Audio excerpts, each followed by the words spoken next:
আমি মোহাম্মদ শফিকুল ইসলাম। আমি ঢাকা বারিধারা থেকে বলছি। আমি দীর্ঘদিন যাবৎ পেস্টলা রোগে ভুগছি। অনেক ডাক্তার দেখালাম, ডাক্তার বলল অপারেশন ছাড়া ভালো হবে। তারপর আমার পরিবারের সাথে আমি বুঝাবুঝ করলাম ও সিদ্ধান্ত নিলাম অপারেশন করব। হঠাৎ করে ফেসবুকে এই রব্বানি দওয়াখানার অ্যাড দেখলাম এবং তাদের রিভিউ গুলো দেখলাম যে তাদের অনেক রোগী ভালো হয়েছে। তা আমিও সিদ্ধান্ত নিলাম ওদের সাথে সরাসরি কথা বলে ওষুধ।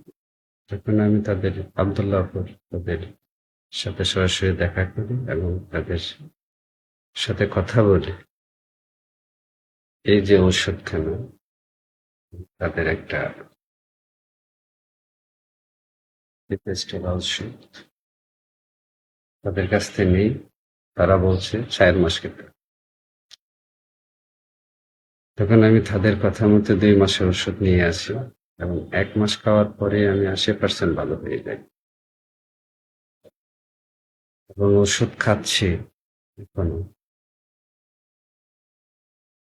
ইনশাল্লাহ ভালো হয়ে যাব মনে হচ্ছে।